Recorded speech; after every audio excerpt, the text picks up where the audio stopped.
Hello, hi. This is how to find a topic for a cardiology meta-analysis using the cardiology meta-analysis searcher. This is on the GPT store and anybody can use it. This is called PubMed connector, which means that you can't actually do this in an ordinary GPT. You have to use this specialist GPT. It's designed to already look through journals. So I've said from your topic, it will go through the top journals first and then moves on from there. And it searched from 2019 to 2024 for a meta-analysis which is updatable.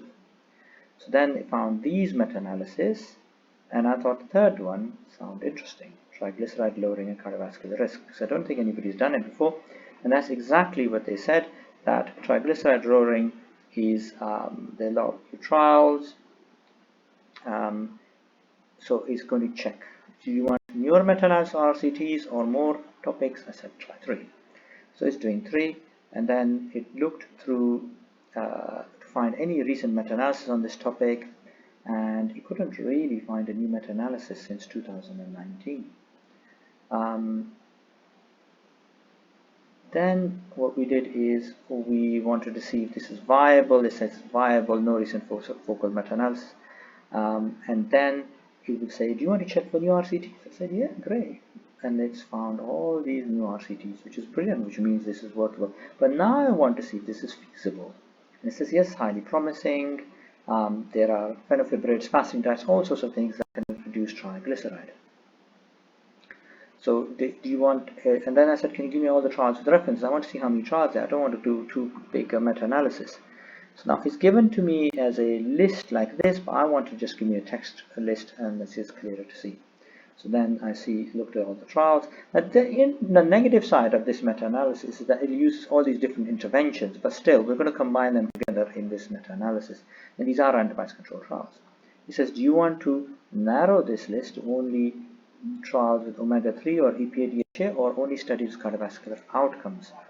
So that I said, can you try all 3 and see which is the best to do? So it's doing a full meta-analysis, then it's including the mechanistic study, excluding the mechanistic study, and then it's doing one with cardiovascular outcomes. Now this one has a really large effect size, which is quite interesting, that if you do roxadustat, fasting, mimicking diet, phenylfibrate, all of the 3 together, then that gives you a really good result. And that means this is a good topic to do.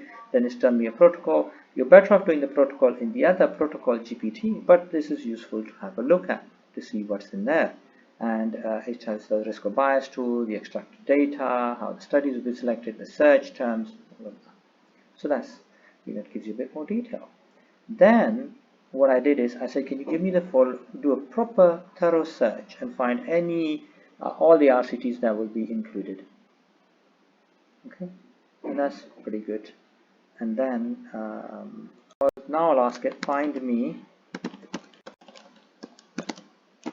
all the old RCTs as well on this topic.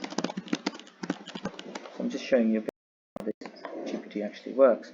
And then as you can see, what it's doing is it will try and find, so it will use this connector, and then it will try and find the topic quite carefully. The connector is actually what makes it work, because it can directly to PubMed, which is ordinary ChatGPT can't do.